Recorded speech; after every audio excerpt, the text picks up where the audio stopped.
أعوذ بالله من الشيطان الرجيم بسم الله الرحمن الرحيم الحمد للہ والصلاة والسلام علی رسول اللہ اما بعد۔ امام ابن تیمیہ رحمہ اللہ کے ساتھ ہیں آج ہم، اور ان کی مشہور و معروف کتاب العقیدۃ الواسطیہ کے ساتھ ہیں۔ یہ وہ عظیم کتاب ہے جس میں انہوں نے اہل السنہ والجماعہ کا، سلف صالحین کا عقیدہ بیان کیا ہے، اور یہ عقیدہ انہوں نے قرآن و حدیث کی روشنی میں بیان کیا ہے، اور اس بارے میں انہوں نے سب سے زیادہ توجہ دی ہے الایمان باللہ پہ، کہ اللہ پہ ایمان لانا۔ اللہ پہ ایمان لانے کے ضمن میں انہوں نے کہا ہے کہ جب آپ یہ کہتے ہیں کہ میں اللہ پہ ایمان لایا ہوں، تو پھر اللہ کے ناموں پہ بھی ایمان لائیں، اللہ کی صفات پہ بھی ایمان لائیں۔ صرف اس بات پہ ایمان نہ لائیں کہ اللہ تعالیٰ ہی عبادت کے لائق ہے، بلکہ اس بات پہ بھی ایمان لائیں کہ اس اللہ کے کئی نام ہیں، اس کی کئی صفات ہیں۔ اور یہ عقیدہ انہوں نے جہاں قرآن کریم کی آیات سے ثابت کیا، احادیث سے بھی ثابت کیا۔ اس کے بعد انہوں نے 4 مسائل بیان کرنا چاہے۔ نمبر 1 یہ کہ جیسے آپ یہ مانتے ہیں کہ اللہ تعالیٰ اوپر ہے، ایسے ہی آپ یہ مانیں کہ اللہ تعالیٰ ہر ایک کے ساتھ ہے، یعنی کہ علم کے لحاظ سے، دیکھنے کے لحاظ سے، سننے کے لحاظ سے، قدرت کے لحاظ سے، احاطہ کے لحاظ سے، کنٹرول کے لحاظ سے۔ دوسرا مسئلہ یہ کہ آپ جس طرح اس بات پہ ایمان رکھتے ہیں کہ اللہ تعالیٰ سب سے اوپر ہے، اس بات پہ بھی ایمان رکھیں کہ اللہ کی صفات میں سے ایک صفت ہے قریب ہونا۔ تو اللہ کئی بندوں کے قریب ہوتا ہے۔ تیسرے نمبر پہ ان 4 مسائل میں سے جو مسئلہ ہے وہ ہے اللہ تعالیٰ کی صفت کلام۔ اللہ تعالیٰ کی صفت کلام، تو یہی آج ہمارا موضوع ہے۔ اس کے بعد گفتگو ہوگی اللہ تعالیٰ کی رؤیت پہ، کہ کیا اللہ تعالیٰ کو آخرت میں دیکھنا ممکن ہے یا نہیں۔ تو آج والے مسئلے کا آغاز کرتے ہیں۔ امام صاحب فرماتے ہیں وَمِنَ الْإِيمَانِ بِاللَّهِ وَكُتُبِهِ الْإِيمَانُ بِأَنَّ الْقُرْآنَ كَلَامُ اللَّهِ۔ اللہ پہ ایمان لانا، وَكُتُبِهِ، اور اللہ تعالیٰ کی کتابوں پہ ایمان لانا۔ ایمان کے ارکان، ایمان کے ستون، ایمان کے پلر کتنے ہیں؟ 6۔ اللہ پہ ایمان، اللہ کے فرشتوں پہ ایمان، اللہ کی طرف سے نازل ہونے والی کتابوں پہ ایمان، اللہ کے انبیاء کرام علیہم الصلوۃ والسلام پہ ایمان، آخرت میں ایمان، اور تقدیر پہ ایمان۔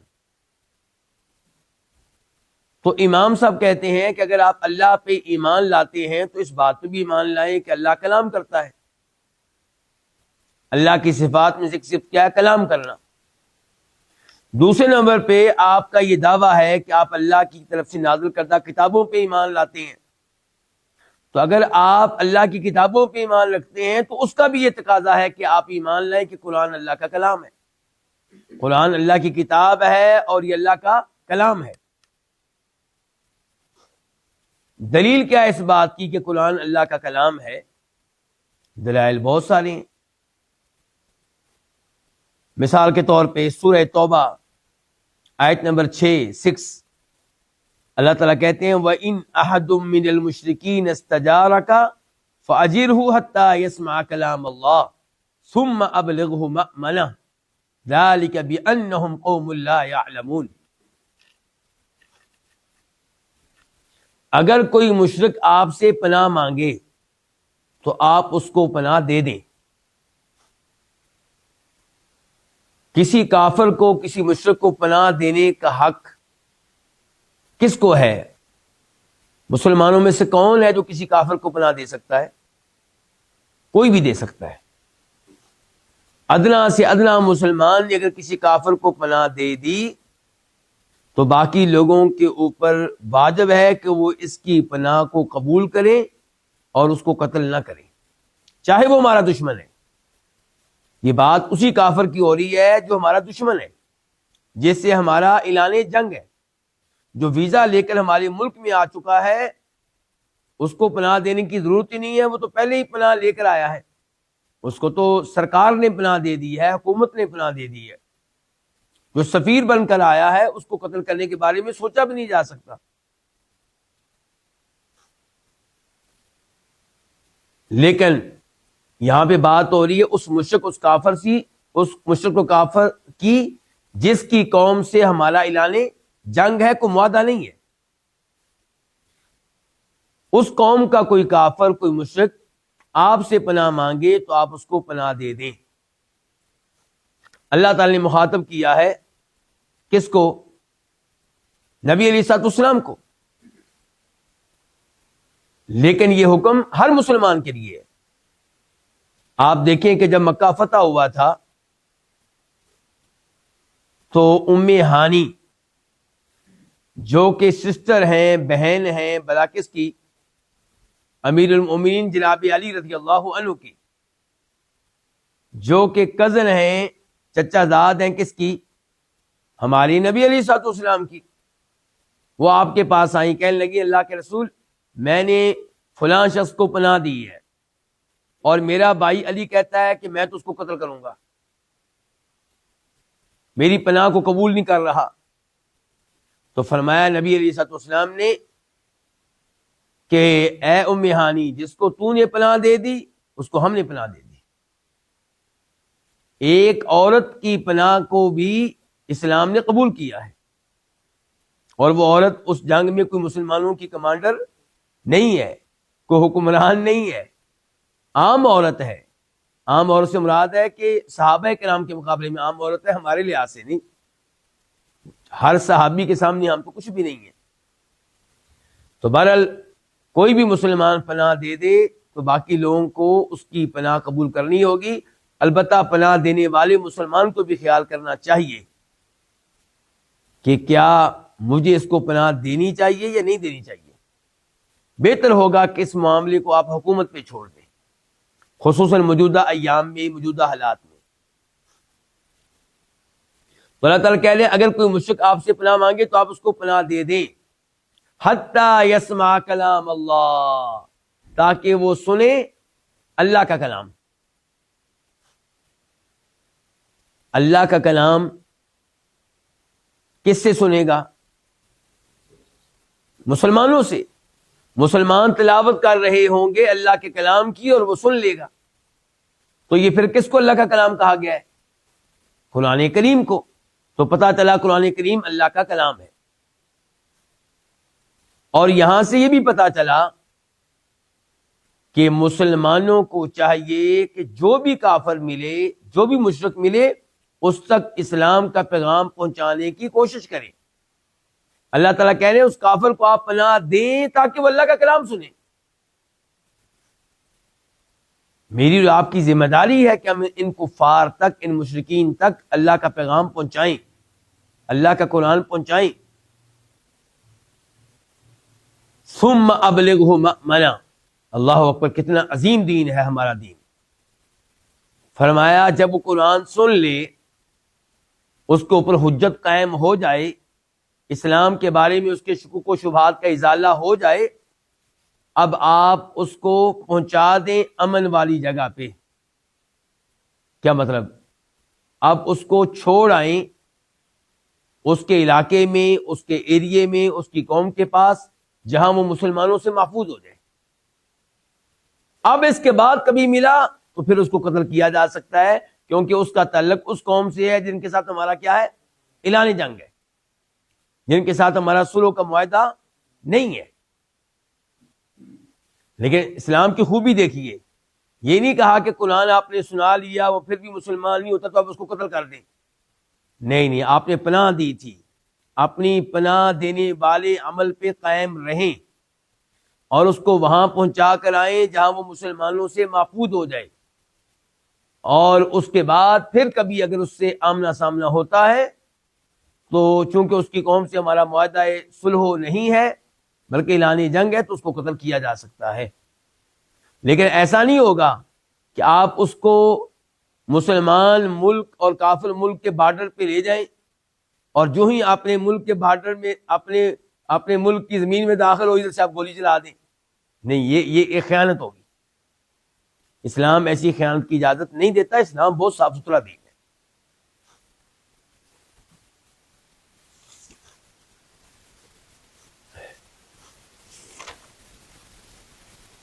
تو کتنی چیزوں کا تقاضا ہوا کہ یہ ماننا جائے، تسلیم کیا جائے کہ قرآن اللہ کا کلام ہے. جی، دو چیزوں کا تقاضا. نمبر ایک، آپ کہتے ہیں کہ میں اللہ پہ ایمان رکھتا ہوں. اگر اللہ پہ ایمان ہے تو پھر اس بات پہ بھی ایمان رکھیں کہ قرآن اللہ کا کلام ہے، کیونکہ اللہ پہ ایمان لانے کا مطلب کیا ہے؟ اللہ کے وجود پہ ایمان، اللہ کی صفات پہ ایمان. اور اللہ کی صفات میں سے صفت کیا ہے؟ کہ اللہ کلام کرتا ہے، اور قرآن اللہ کا کلام ہے. دوسرے نمبر پہ آپ کہتے ہیں کہ میرا آسمانی کتابوں پہ ایمان ہے، میرا ان کتابوں پہ ایمان ہے جو اللہ نے نازل کی ہیں. تو پھر آپ قرآن پہ ایمان لائیں، اور ایمان لائیں کہ اللہ کا کلام ہے. اس کے بعد کہتے ہیں امام صاحب منزل. قرآن کے معاملے میں پہلے نمبر پہ اس چیز پہ ایمان لائیں کہ اللہ کا کلام ہے. دوسرے نمبر پہ اس چیز پہ ایمان لائیں کہ منزل، یہ اللہ کی طرف سے نازل کیا گیا، اتارا گیا ہے. اچھا، یہاں پہ یہ نہیں کہا کہ اللہ کی طرف سے دیا گیا. کیا کہہ رہے ہیں؟ اللہ کی طرف سے اتارا گیا ہے. پتا چلا کہ کلام کرنے والا اوپر ہے. کلام کرنے والا اوپر ہے، یعنی کہ اللہ رب العزت اوپر ہے. اچھا، اللہ کی طرف سے یہ قرآن اتارا گیا ہے، اس کی کیا دلیل ہے؟ اس کے دلائل بہت زیادہ ہے. مثال کے طور پہ سورۃ القدر، انا انزلناہ فی لیلۃ القدر، اللہ تعالیٰ کہتے ہیں ہم نے اس قرآن کو نازل کیا ہے شب قدر میں. اللہ کہہ رہے ہیں ہم نے اس کو نازل کیا، اتارا ہے، یعنی کہ اوپر سے نیچے بھیجا ہے. سورہ ہجر میں اللہ تعالیٰ کہتے ہیں آیت نمبر 9 انا نحن نزلنا الذکر وانا لہ لحافظون، بے شک ہم ہی اس نصیحت نامے کو، اس قرآن کو نازل کرنے والے ہیں، اور ہم ہی اس کی حفاظت کرنے والے ہیں. تو نازل کرنا، اتارنا، ان دو آیات میں اس کا تذکرہ آیا ہے، اور بھی بہت سی آیات میں تذکرہ. شہر رمضان الذی انزل فیہ القرآن. غیر مخلوق، قرآن کے معاملے میں پہلی بات کیا تھی؟ کہ ماننے کہ اللہ کا کلام ہے. دوسرے نمبر پہ یہ ماننے کہ اللہ کی طرف سے اتارا گیا ہے. تیسرے نمبر پہ یہ ماننے کہ یہ مخلوق نہیں ہے. یہ مخلوق، میں اور آپ کیا ہیں؟ ہم مخلوق ہیں، اللہ نے ہمیں پیدا کیا ہے. یہ موبائل جو اس وقت ہمارے سامنے موجود ہے، یہ بھی اللہ کی مخلوق ہے. یہ پنکھے لگے ہوئے ہیں، یہ اللہ کی مخلوق ہیں. یہ زمین اللہ کی مخلوق ہے، یہ آسمان اللہ کی مخلوق ہے. ایک ایک چیز جو اس کمرے میں، اس روم میں، اس حال میں موجود ہے، وہ اللہ کی مخلوق ہے. لیکن قرآن اللہ کی مخلوق نہیں ہے. قرآن اللہ کی مخلوق نہیں ہے. قرآن کو اللہ نے پیدا نہیں کیا. قرآن تو اللہ کی صفت ہے، مخلوق نہیں ہے، بلکہ اللہ تعالیٰ کی کیا ہے؟ صفت ہے. آپ ذرا اس آیت کے اوپر غور کریں. سورہ اعراف آیت نمبر 54 الا لہ الخلق والامر، اللہ تعالیٰ ہی کے لیے ہے پیدا کرنا، اور اللہ تعالیٰ ہی کے لیے حکم دینا. یعنی کہ اللہ نے کئی ایک کو پیدا کیا، اور اللہ نے کئی احکام بھی دیے.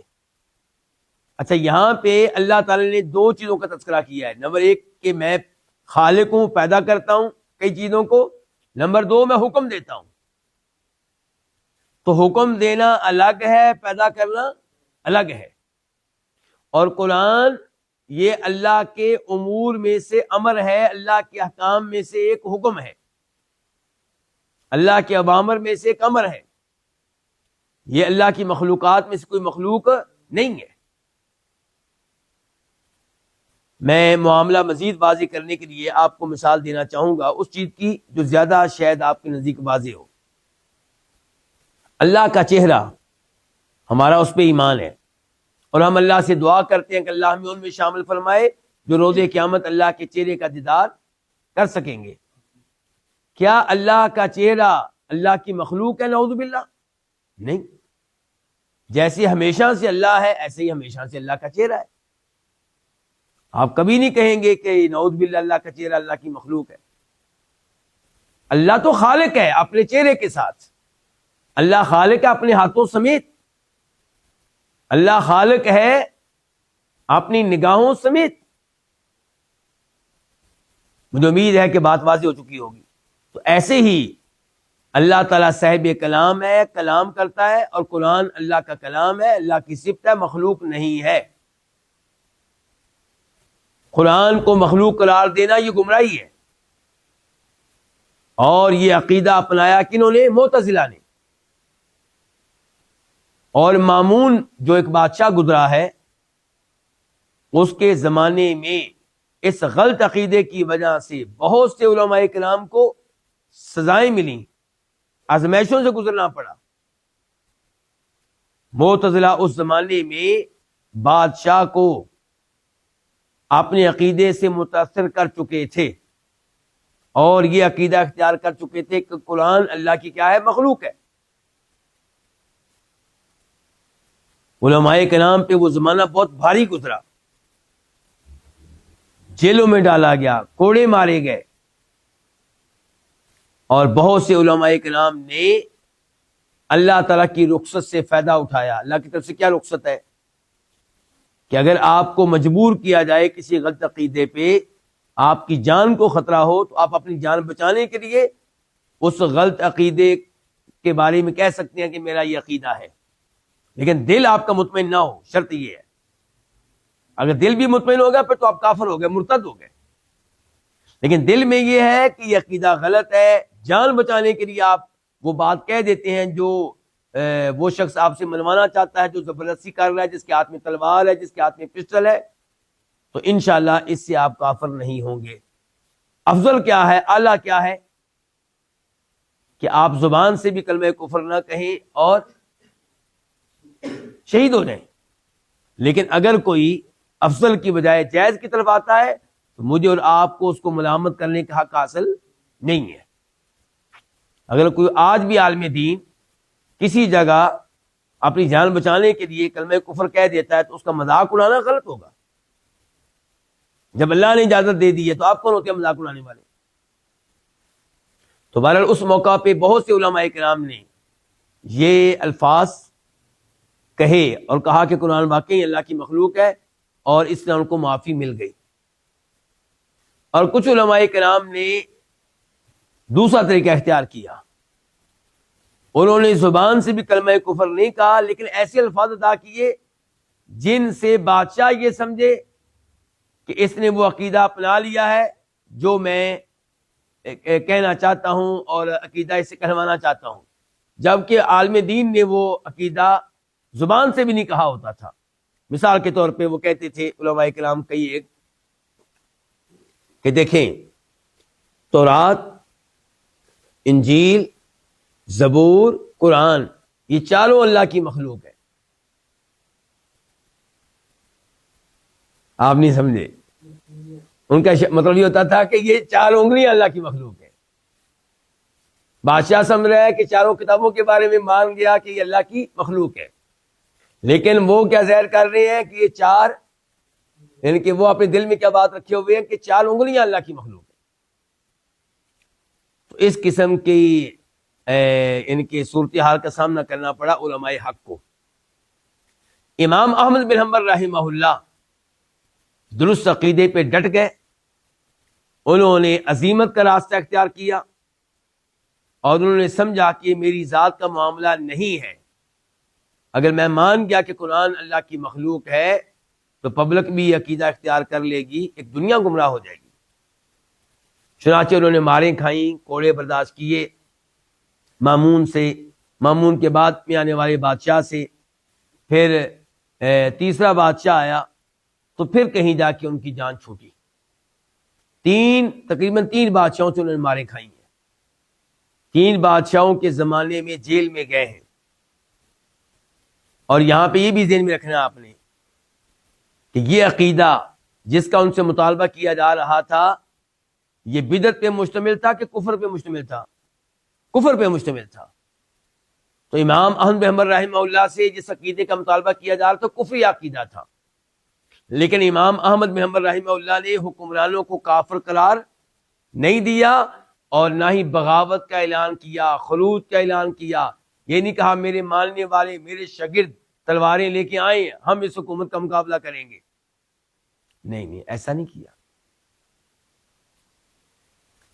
ہر کفر کا ارتکاب کرنے والا کافر نہیں ہوتا۔ کفر اور چیز ہے، کافر اور چیز ہے۔ بسا اوقات انسان کفریہ کام کر جاتا ہے، اس کو پتہ بھی نہیں ہوتا کہ میں نے کفریہ کام کیا، تو آپ اس کو کافر نہیں کہہ سکتے، لیکن اس کے عمل کو کہیں گے یہ کام کفری ہے بھائی۔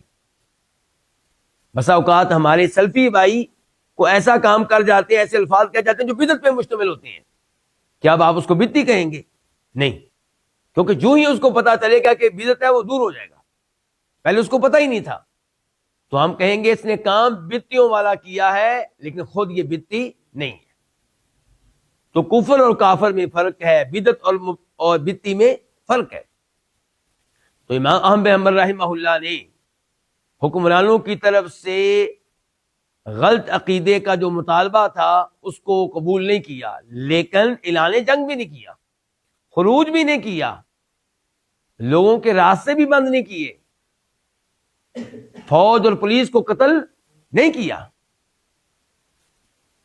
یہ غلط عقیدہ ہے جو آج کل کئی لوگوں نے اپنا رکھا ہے کہ جو ہی بادشاہ، وزیر اعظم، صدر کوئی غلط بات کہے تو آپ تلوار لے کے میدان میں آ جائے، نہیں، اس کا ہمیں حکم نہیں دیا گیا۔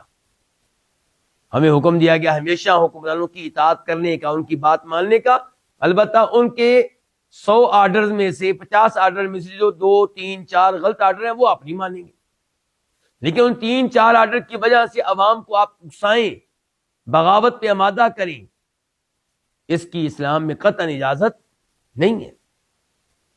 ہمارا دین تو یہ پیغام دیتا ہے کہ اگر ایک شخص حکمران بن جائے، جائز طریقے سے آیا ہو یا ناجائز طریقے سے، دوسرا شخص اگر اس کو حکمرانی سے ہٹانا چاہے تو فرمایا اس کو قتل کر دو۔ ہو سکتا ہے وہ بہت نیک ہو سکتا ہے وہ حافظ قرآن ہو سکتا ہے وہ قاری قرآن ہو سکتا ہے اس کی داڑھی بڑی لمبی ہو سکتا ہے وہ توحید کے اوپر ہو، لیکن بغاوت کرنے کی اجازت نہیں ہے، فرمایا اس کو قتل کر دو۔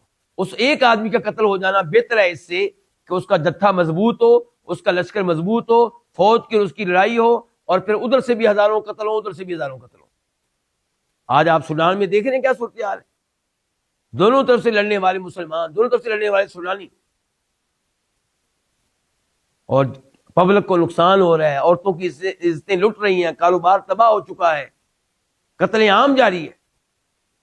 یہ ہوتے ہیں غلط نتائج کس کے؟ بغاوت کے، خروج کے، حکمران کے خلاف طاقت استعمال کرنے کی۔ حکمران غلط آرڈر دیتا ہے، آپ اس کو سمجھائیں، پیار سے، محبت سے نصیحت کریں، مان جائے ٹھیک، نہ مانے تو آپ سے یہ مطالبہ، یہ سوال نہیں ہوگا کہ کیوں نہیں مانا تھا، آپ سے یہ سوال ہوگا کہ آپ نے نصیحت کی تھی کہ نہیں کی تھی۔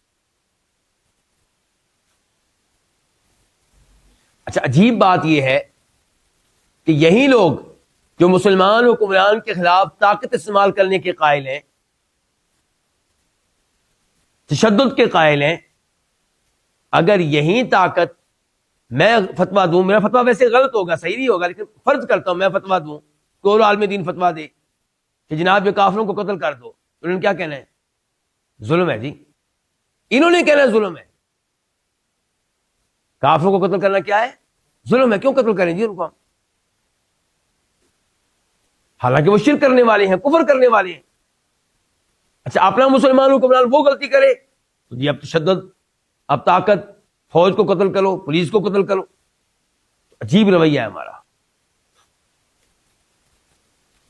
نہ ہمیں ان کفار کو قتل کرنا ہے جن کے ساتھ ہمارے معاہدے ہو چکے، اور اکثر ممالک کے ساتھ ہمارے معاہدے ہیں، بلکہ سب کے ساتھ معاہدے ہیں ایک ملک کے علاوہ، اور نہ ہی ان لوگوں کو قتل کرنے کی اجازت ہے جو سفیر بن کر آپ کے ملک میں آئیں، اور نہ ہی ان کو قتل کرنے کی اجازت ہے جو آپ کے ملک کے شہری ہیں، چاہے وہ یہودی ہیں، چاہے وہ عیسائی ہیں، چاہے وہ ہندو ہیں، چاہے وہ سکھ ہیں،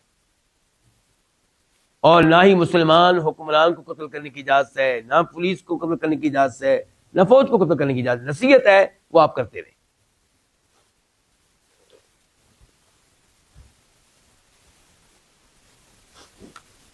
تو پھر قرآن کے بارے میں ہمارا عقیدہ کیا کہ قرآن اللہ کی صفات میں سے ایک صفت ہے یا مخلوقات میں سے ایک مخلوق ہے؟ یہ اللہ کی صفات میں سے ایک صفت ہے. منہ بدأ، اسی کی طرف سے اس کا آغاز ہوا. کس کی طرف سے؟ اللہ کی طرف سے. قرآن کا آغاز کس کی طرف سے ہوا ہے؟ اللہ کی طرف سے. یہ بڑا اہم عقیدے کا پوائنٹ ہے. یعنی کہ کیا قرآن جبریل علیہ السلام کا کلام ہے، محمد الرسول اللہ کا کلام ہے علیہ السلام، کسی اور بشر کا کلام ہے یا اللہ کا کلام ہے؟ اللہ کا کلام ہے. تو پہلی بار یہ کلام کس نے پڑھا، کس نے اس کو یعنی کس سے یہ سنا گیا؟ پہلی بار اللہ تعالیٰ سے سنا گیا، اللہ تعالیٰ نے اس کو پڑھا. تو کہہ رہے ہیں منہ بدأ، اس کا آغاز کس سے ہوا ہے؟ اللہ تعالیٰ سے. یہ الفاظ اصل میں گمراہ فرقوں کی گمراہی کا علاج ہے، اس کی تردید ہے. اس میں کوئی کہہ دیتا ہے جی یہ اصل میں جبریل علیہ السلام کا کلام ہے، محمد رسول اللہ کا کلام ہے، یعنی کہ مفہوم اللہ کی طرف سے، معنی اللہ کی طرف سے، کلام ان کا. نہیں کہتے ہیں منہ بدأ، اس کا آغاز کس سے ہوا؟ اللہ تعالیٰ سے ہوا.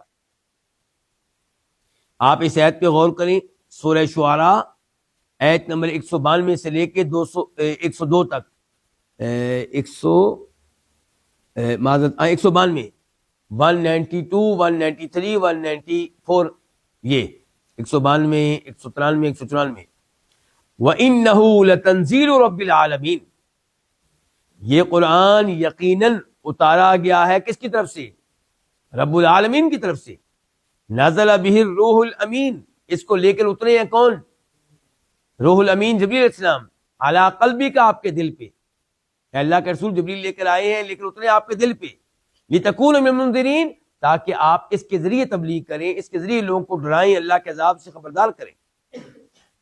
اور پھر اس آیت پہ غور کریں، سورہ نحل آیت نمبر 102 102، قل نزلہ روح القدس من ربک، اللہ کے نبی علیہ السلام آپ کہہ دیجئے اس قرآن کو اتارا ہے روح القدس نے. کس نے؟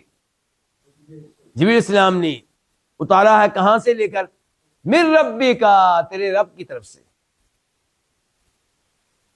تو قرآن کا آغاز کس کی طرف سے ہے جی؟ اللہ کی طرف سے. اس کی سند اللہ تعالیٰ تک پہنچتی ہے.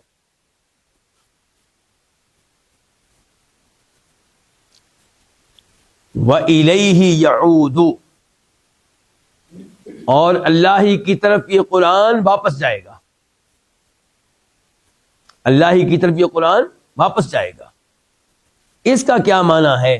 اس کے دو مفہوم ہو سکتے ہیں اور دونوں انشاءاللہ ٹھیک ہے. پہلا مفہوم یہ ہے کہ قرآن کریم کی نسبت ہمیشہ اللہ تعالیٰ کی طرف سے کی جائے گی، اور یہ کہا جائے گا کہ قرآن یہ اللہ کا کلام ہے، اللہ کی طرف سے نازل کرتا ہے، یعنی کہ اس کی نسبت ہمیشہ اللہ کی طرف ہوگی، کسی اور کی طرف نہیں ہوگی. جبریل علیہ السلام کی طرف اس کی نسبت نہیں ہوگی، کسی اور بشر کی طرف اس کی نسبت نہیں ہوگی. یہ پہلا اس کا مطلب، اسی کی طرف یعنی کہ لوٹتا ہے، یعنی کہ اس کی نسبت ہمیشہ اللہ کی طرف کی جائے گی. دوسرا اس کا مفہوم یہ ہو سکتا ہے، اور انشاءاللہ وہ بھی ٹھیک ہے، کہ آخری زمانے میں یہ قرآن اللہ کے پاس واپس چلا جائے گا، لوگوں کے سینوں میں بھی نہیں رہے گا اور مصاحف میں بھی نہیں رہے گا، لکھی ہوئی شکل میں بھی موجود نہیں رہے گا.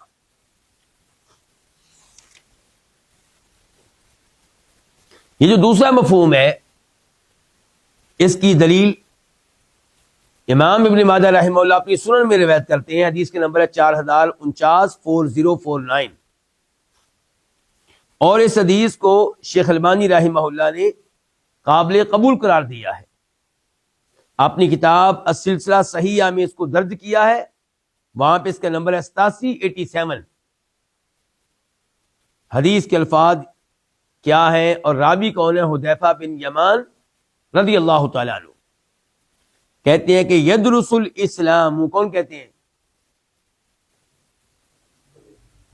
نہیں، مرفوع ہے، اللہ کے نبی کہتے ہیں.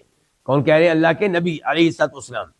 یدرس الاسلام کما یدرس وشی الثوب، اسلام مٹ جائے گا جیسے کپڑے کے نقوش مٹ جاتے ہیں، یعنی کہ کسی زمانے میں کپڑوں کے جو رنگ ہوتا تھا وہ ہمیشہ نہیں رہتا تھا.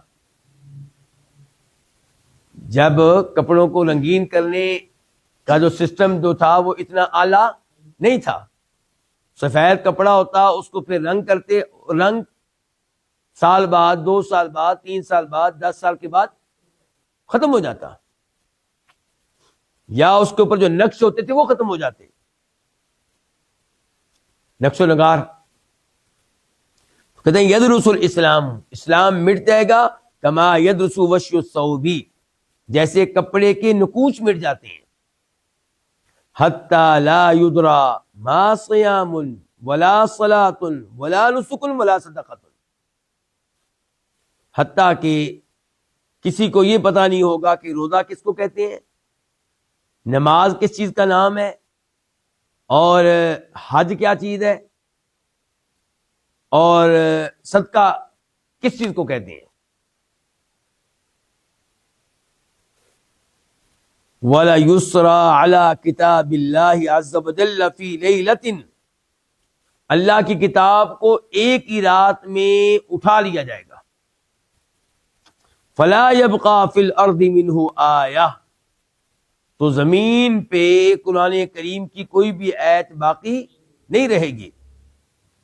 وَتَبْقَى طَوَائِفُ مِنَ النَّاسِ، اور کچھ لوگ رہ جائیں گے، الشیخ الکبیر والعجوز، بوڑھا مرد، بوڑھی عورتیں، یقولون، وہ کہا کریں گے، ادرکنا آباءنا علی ہذہ الکلمہ، ہم نے اپنے باپ دادا کو اس کلمہ پہ پایا، لا الہ الا اللہ پہ، ہمارے باپ دادا لا الہ پڑھا کرتے تھے. فنحن نقولها، تو جیسے وہ پڑھتے تھے ہم بھی پڑھتے. اس حدیث کو امام حاکم نے بھی روایت کیا، اور اس کو امام ذہبی رحمہ اللہ نے اور امام حاکم دونوں نے صحیح قرار دیا ہے، اور شیخ البانی رحمہ اللہ کے بارے میں بتا چکا ہوں کہ انہوں نے بھی اس کو صحیح قرار دیا ہے. یہ حدیث میں نے آپ کے سامنے کیوں رکھی، کون بتائے گا آپ میں سے؟ جی ہاں جی، وَإِلَيْهِ يَعُودُ کی وضاحت میں کہ امام ابن تیمیہ کہتے ہیں یہ قرآن اللہ تعالیٰ کی طرف واپس چلا جائے گا. تو اللہ کی طرف واپس چلا جائے گا، اس کے 2 معنی ہو سکتے ہیں. ایک یہ ہے کہ قرآن کی نسبت ہمیشہ کس کی طرف رہے گی، اللہ کی طرف رہے گی، اور دوسرا یہ کہ آخری زمانے میں قیامت سے پہلے قرآن کو اٹھا لیا جائے گا، اور اس کی دلیل جو ہے یہ حدیث آپ کے سامنے رکھی. قرآن کے بارے میں ہمارا عقیدہ کیا ہونا چاہیے، ہم پڑھ رہے ہیں، معلوم ہے نا آپ کو. وَأَنَّ اللَّهَ تَكَلَّمَ بِهِ حَقِيقَةً، یقیناً اللہ تعالیٰ نے قرآن کے ساتھ حقیقتاً کلام کیا ہے، مجازاً نہیں، حقیقتاً کلام کیا، اللہ نے باقاعدہ کلام کیا. اللہ تعالیٰ، یہ اللہ کا کلام ہے باقاعدہ، یعنی کہ یہ نہیں کہ اللہ نے اس کو پیدا کیا ہے، بلکہ اللہ نے اس کے ساتھ کیا کیا ہے، کلام کیا ہے. یہ بڑی اہم بات ہے.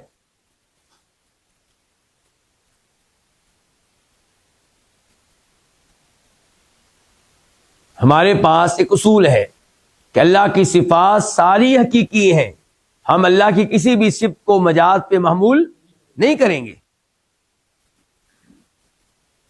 یہاں پہ امام احمد بن حنبل رحمہ اللہ کا ایک جملہ بیان کر دینا مناسب ہوگا. وہ کہا کرتے تھے، من قال لفظی بالقرآن مخلوق فهو جہمی، ومن قال غیر مخلوق فهو مبتدع. یہ جملہ مل جائے گا آپ کو امام صاحب کے بیٹے عبداللہ کی کتاب السنہ میں. امام صاحب فرما رہے ہیں، کون سے امام بلا؟ امام احمد بن حنبل کہہ رہے ہیں کہ جو یہ کہے کہ لفظی بالقرآن مخلوق، تو وہ جہمی ہے، اور جو یہ کہے غیر مخلوق، کہ نہیں مخلوق نہیں ہے، وہ بدعتی ہے.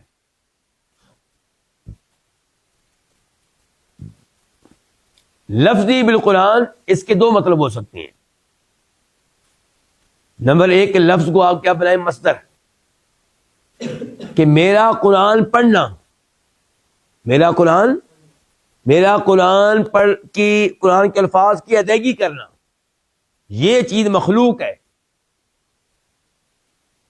یہ چیز کیا ہے؟ اور دوسرا اس کا مطلب یہ ہو سکتا ہے کہ یہ الفاظ جو میرے منہ سے نکل رہے ہیں یہ مخلوق ہے. آپ اس کون یہ دونوں مطلب بیان کرے گا؟ ایک یہ ہے کہ میں جو قرآن پڑھ رہا ہوں، میرا قرآن پڑھنا، قرآن کے الفاظ کی ادائیگی کرنا، یہ مخلوق ہے. اور دوسرا یہ کہ جو الفاظ میرے منہ سے نکل رہے ہیں یہ مخلوق ہے. ٹھیک ہو گیا؟ تو امام صاحب کہہ رہے ہیں کہ جو یہ کہے کہ لفظی بالقرآن مخلوق فہو جہمی، تو وہ جہمی ہے، ان کے اللہ کی صفات کا منکر ہے. گویا کہ وہ قرآن کو اللہ کا کلام نہیں مانتا. اصل میں لفظی بالقرآن چونکہ اس کے دو مطلب ہیں، تو ان الفاظ میں احتمال رہتا ہے کہ آپ یہ معنی مراد دے رہے ہیں یا وہ معنی مراد دے رہے ہیں. اچھا، ایک ہے کہ آپ صاف صاف کہیں کہ قرآن اللہ کی مخلوق ہے، یہ تو صاف صاف کفر ہے. یہ صاف صاف کیا ہوا؟ کفر ہوا. لیکن جب آپ کہتے ہیں لفظی بالقرآن، اس میں دو معنوں میں سے کوئی ایک معنی مراد ہو سکتا ہے. ابہام ہو گیا، اس میں کیا ہو گیا؟ تو امام صاحب کہتے ہیں کہ اگر کوئی کہتا ہے لفظی بالقرآن مخلوق فہو جہمی، کہ قرآن کے ساتھ میرے الفاظ، یعنی کہ اگر وہ کہنا چاہتا ہے جو الفاظ میرے منہ سے نکل رہے ہیں قل هو اللہ احد، یہ قل هو اللہ احد یہ جو ہے مخلوق ہے، تو یہ بندہ، اس کا مطلب ہے ان الفاظ کو اللہ کی صفت نہیں مانتا، اللہ کی کیا مانتا ہے؟ مخلوق. تو یہ جہمی ہوا، اللہ کی صفات کا منکر ہوا. اچھا، اگر کوئی کہتا ہے کہ جناب یہ مخلوق نہیں ہے، یہ مخلوق لفظی بالقرآن غیر مخلوق، تو وہ بدعی ہے. وہ بدعی کیوں ہے جی؟ اس لیے کہ مشکوک الفاظ استعمال کر رہے ہیں. آپ کو ضرورت کیا یہ الفاظ استعمال کرنے کی جو سلف صالحین نے استعمال ہی نہیں کیے؟ آپ سیدھا سیدھا کہیں کہ قرآن اللہ کی مخلوق نہیں، اللہ کی صفت ہے. یہ لفظی بالقرآن، وہ آپ لفظ استعمال کرتے ہیں جس کے دو مطلب ہو سکتے ہیں. یہ کیوں آپ ایسا کرتے ہیں؟ آپ اپنا درست عقیدہ بعض الفاظ کے ساتھ بیان کریں. تو یہ بدعتیوں والی حرکت ہے، ایسے الفاظ استعمال کرنا جس کے دو معنی ہو سکتے ہیں. تو ایسے الفاظ استعمال کرنا جبکہ آپ کہہ رہے ہو کہ یہ مخلوق نہیں ہے، یہ بدعتی عمل ہے. اور اگر آپ کہتے ہیں یہ مخلوق ہے، پھر تو آپ صاف صاف جہمی ہو گئے.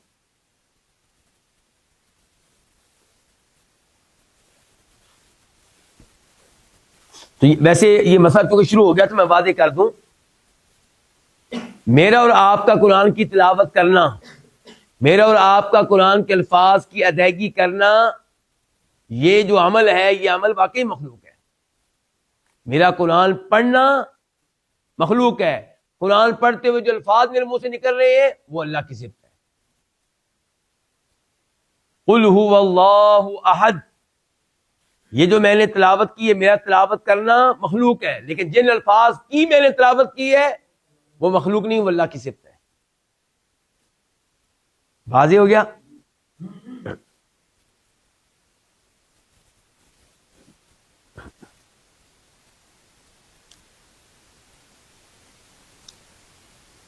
اس کے بعد فرماتے ہیں امام صاحب وَأَنَّ هَذَا الْقُرْآنَ الَّذِي أَنزَلَهُ عَلَى محمد صلی اللہ علیہ وسلم هُوَ كَلَامُ اللَّهِ حقیقتاً، دوبارہ کہتے ہیں کیونکہ اس میں گمراہی ہوئی تھی اور بڑی ازمائش آئی تھی، تو کہتے ہیں اور یہ قرآن جس کو اس نے اتارا ہے محمد علیہ السلام پہ، یہ اللہ کا کلام ہے حقیقتاً، حقیقتاً مجازاً نہیں بلکہ یہ اللہ کا کلام ہے حقیقتاً، لا کلام غیرہ، یہ غیر اللہ کا کلام نہیں ہے.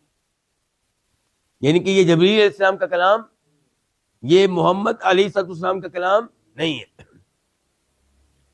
اچھا، یہاں پہ پھر ایک مسئلہ حل کریں. اگر یہ جبریل علیہ السلام کا کلام نہیں ہے، محمد رسول اللہ کا کلام نہیں ہے، تو پھر مسئلہ حل کریں. یہ میں آپ کے سامنے پہلے سورہ حاقہ کی آیات رکھنے لگا ہوں، 40 سے لے کے 41 تک، 40 سے لے کے 41، بلکہ اس کے بعد بھی اللہ تعالیٰ کہہ رہے ہیں اِنَّهُ لَقَوْلُ رَسُولٍ کریم، یہ قرآن قول ہے، کلام ہے ایک معزز فرشتے کا. یہاں پہ اللہ کیا کہہ رہے ہیں؟ قرآن کیا ہے؟ بلکہ معزز فرشتہ نہیں کہا، رسول کا ہے، رسول. بے شک یہ قرآن قول ہے، کلام ہے ایک معزز رسول کا. وما هو بقول شاعر، یہ کسی شاعر کا قول نہیں ہے، کلام نہیں ہے. قلیلا ما تؤمنون، بہت کم تم ایمان لاتے ہو. ولا بقول کاہن، کسی کاہن کا کلام نہیں ہے. قلیلا ما تذکرون، بہت کم تم نصیحت حاصل کرتے ہو. تو ان آیات سے کیا پتہ چل رہا ہے پھر قرآن کس کا کلام ہے؟ رسول کا کلام ہے، ان کے محمد الرسول اللہ کا کلام ہے. لیکن یہ بات درست نہیں ہے. یہ میں نے ابھی آپ کے سامنے 3 آیتیں پڑھی ہیں. چوتھی آیت آگے کیا؟ تنزیل من رب العالمین. اللہ تعالیٰ کہہ رہے ہیں کہ یہ رب العالمین کی طرف سے نازل کرتا ہے. تو محمد رسول اللہ کا کلام ہے، مراد یہ کہ ان پہ نازل ہوا ہے، وہ اللہ کی طرف سے اس کو آگے پہنچا رہے ہیں. تو اصل میں کلام پھر کس کا ہوا؟ اللہ تعالیٰ کا ہوا. اچھا اب آپ آ جائیں سورہ تکبیر میں، آیات 19 سے لے کے 20، 19 سے لے کے 20. انہ لقول رسول کریم، بے شک یہ قرآن کلام ہے ایک معزز رسول کا، ذی قوت، جو بڑی قوت والا ہے. عند ذی العرش مکین، جس کا عرش والے کے ہاں بڑا اونچا مقام و مرتبہ ہے. مطاع، اس کی بڑی بات مانی جاتی ہے اوپر. ثم امین، ثم کہ ثم امین، اور وہ امانت دار بھی ہے. پھر وہ امانت دار بھی ہے، یعنی کہ سما کا تعلق ہو جائے گا مطاع سے، اس کی وہاں بات مانی جاتی ہے. اور پھر آگے کیا؟ امین، وہ امانت دار ہے. تو اب یہاں کس کی بات ہو رہی ہے؟ جبریل علیہ السلام کی. تو جبریل بھی رسول ہیں. رسول کس کو کہتے ہیں؟ جو پیغام لے کر آئے. تو نبی علیہ السلام نے لوگوں کے سامنے اللہ کا پیغام رکھا تو آپ اللہ کے رسول ہوئے. جبریل علیہ السلام اللہ کا پیغام لے کے رسولوں کے پاس آتے تھے، وہ بھی اللہ کے کیا ہوئے؟ رسول ہوئے. وہ فرشتہ رسول ہوئے اور یہ بشر رسول ہوئے. اچھا ایک جگہ پہ کہا گیا کہ قرآن کلام ہے جبریل علیہ السلام کا، ایک جگہ پہ کہا گیا قرآن کلام ہے محمد رسول اللہ کا. یہ خود قرآن میں آ گیا. تو یہاں سے ہو سکتا ہے آپ کو کوئی کسی مغالطے میں ڈالنے کی کوشش کرے، تو یہ بات غلط ہوگی. کیوں؟ کیونکہ اگر یہ مان لیں کہ جبریل السلام کا کلام ہے، محمد رسول کا کلام ہے، تو پھر ایک کا ہونا چاہیے نا. ایک ہی وقت میں 2 کا کلام کیسے ہو گیا؟ تو پتہ چلا یہ نسبت پہنچانے کی ہے، اصل کلام کی نسبت نہیں ہے. اصل کلام کس کا ہے؟ حتی یسمع کلام اللہ. اصل کلام کس کا ہے؟ اللہ تعالیٰ کا. چونکہ یہ اس میں سبب بنے ہیں، یہ اس کو لے کر آئے ہیں، انہوں نے کسی کے سامنے رکھا ہے، اس لحاظ سے ان کا کلام کہا گیا. حقیقتاً ان کا کلام نہیں ہے. اس کی مزید وضاحت آگے آئے گی. آپ اس آیت پہ بھی غور کر لیں. سورہ مدثر آیت نمبر 25، 26، 25، 26. ان ھذا الا قول البشر. کسی کافر نے کہا تھا کہ یہ تو بشر کا کلام ہے. اللہ نے کہا سأصلیہ سقر، جس نے یہ کہا کہ بشر کا کلام ہے اس کو میں جہنم کی آگ میں داخل کروں گا. تو یہ بشر کا کلام نہیں ہے، محمد رسول اللہ کا کلام نہیں ہے.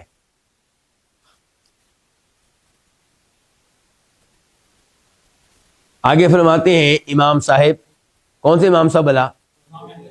امام ابن تیمیہ رحمہ اللہ کہتے ہیں ولا يجوز اطلاق القول بأنه حکایۃ عن کلام اللہ او عبارۃ.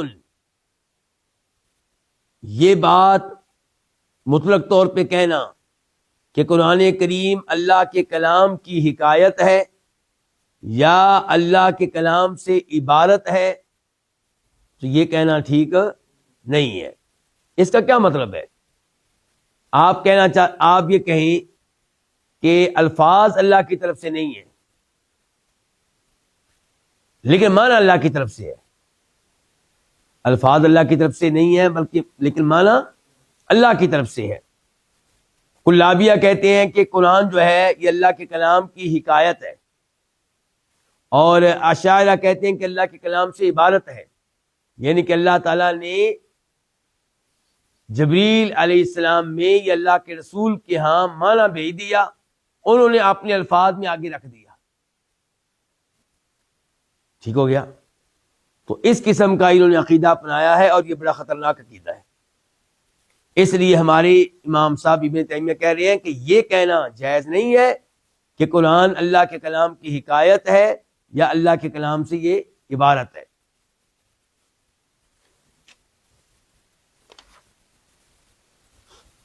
بل اذا قرأ الناس، کہتے ہیں بلکہ جب لوگ اس کی تلاوت کرتے ہیں،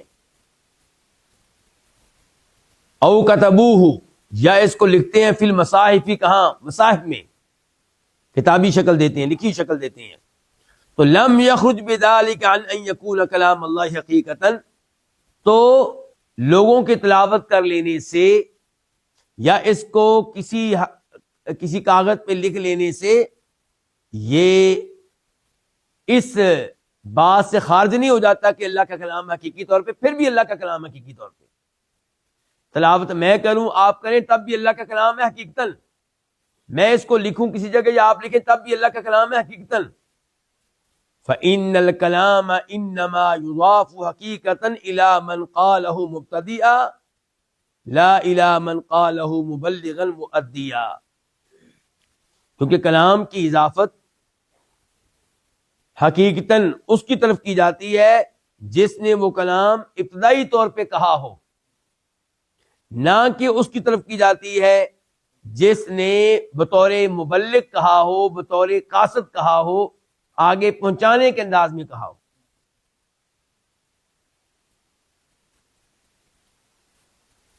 وزیر اعظم اگر آپ کو کوئی آرڈر دیں یا آپ کے پاس کوئی پیغام بھیجیں تو آپ نے کسی کو یہ نہیں کہنا، اور کبھی نہیں آپ کہیں گے کہ اس قاصد کا نام لے کے جو لے کر آیا تھا پیغام کہ جناب والا اس نے مجھ سے یہ کہا ہے، آپ کہیں گے وزیر اعظم صاحب نے مجھ سے یہ کہا ہے، کیونکہ پیچھے سے کلام انہی کا ہے۔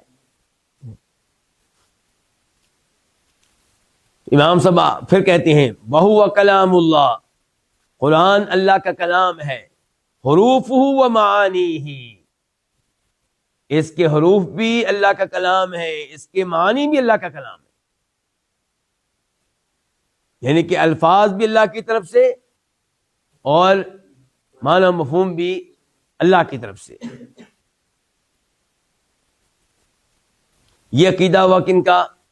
اہل سنہ کا، اہل الحدیث کا، سلف صالحین کا، کہ قرآن اللہ کا کلام ہے، حروف بھی اللہ کی طرف سے، اور اللہ نے یہ کلام کیا باقاعدہ اپنی آواز کے ساتھ، حروف بھی تھے۔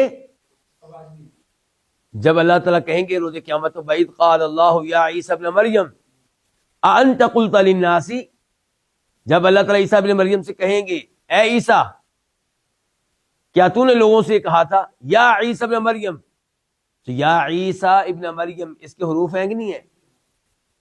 اور جب اللہ تعالیٰ کہیں گے عیسیٰ علیہ السلام سنیں گے کہ نہیں سنیں گے؟ تو کوئی آواز سنیں گے، کیا ہوگا؟ آواز سنیں گے۔ اللہ تعالیٰ نے کیا کہا وَنَادَاهُمَا رَبُّهُمَا أَلَمْ أَنْهَكُمَا عَنْ تِلْكُمُ الشَّجَرَةِ، اللہ نے آواز دی موسیٰ علیہ السلام کو، اللہ نے آواز دی آدم علیہ السلام کو اور اما حوا کو کہ کیا ہم نے تمہیں اس درخت کے قریب جانے سے منع نہیں کیا تھا؟ یہاں اللہ تعالیٰ کیا کہہ رہے ہیں وَنَادَاهُمَا، اللہ نے آواز دی۔ وَإِذْ نَادَا رَبُّكَ مُوسَىٰ أَنِ ائْتِ الْقَوْمَ الظَّالِمِينَ، جب اللہ نے موسیٰ علیہ السلام کو آواز دی، کیا آواز دی؟ کہ ائت القوم الظالمین، ظالم قوم کے پاس جاؤ۔ ایتی قوم الظالمین، یہ اللہ کے الفاظ ہو گئے، حروف ہو گئے، اور موسیٰ علیہ السلام نے چونکہ اللہ کے الفاظ سنے تو اس کا مطلب ہے کہ اللہ کے آواز تھی۔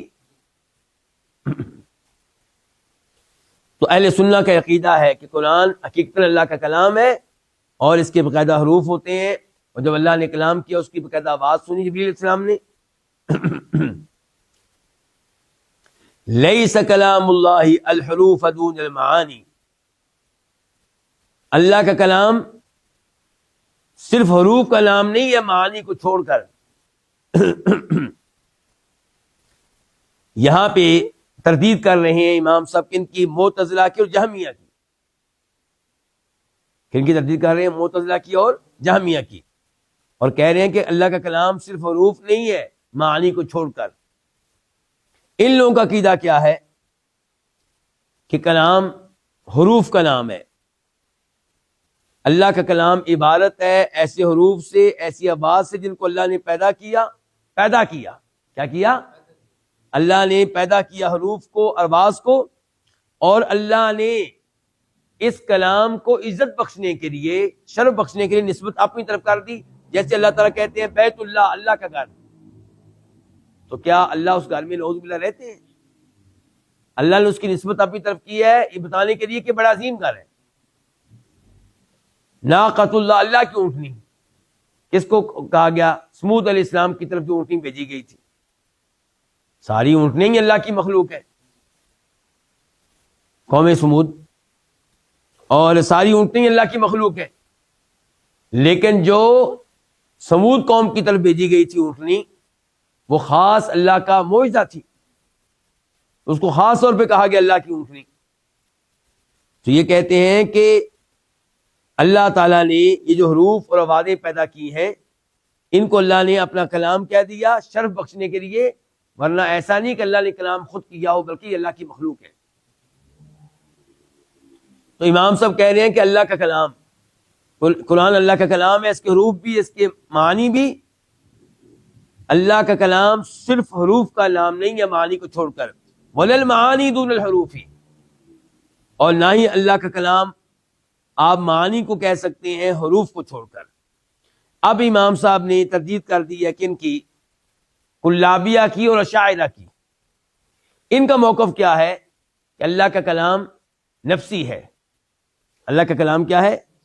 پھر اللہ نے اس کے لیے آوازیں پیدا کی، حروف پیدا کیے جو دلالت کرتے ہیں اللہ تعالیٰ کے اس کلام پہ جو نفسی کلام ہے، جو اللہ کے نفس میں ہے، باہر نہیں نکلا، کسی نے سنا نہیں اللہ تعالیٰ سے۔ کلام نفسی کا مطلب کیا ہے؟ وہ اللہ کے نفس میں ہی ہے، جبریل السلام نے اللہ تعالیٰ سے سنا نہیں ہے۔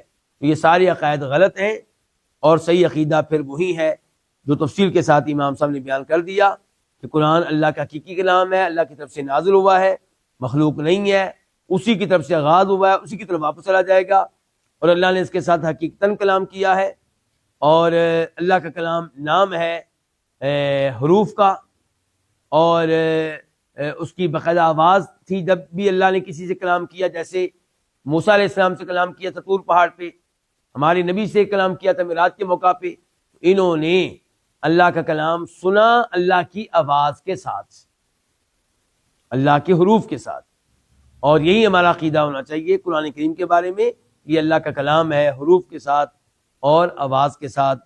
یہیں پہ آج کے درس کا اختتام کرتے ہیں۔ وصلی اللہ تعالی علی نبینا محمد وعلی آلہ وصحبہ اجمعین۔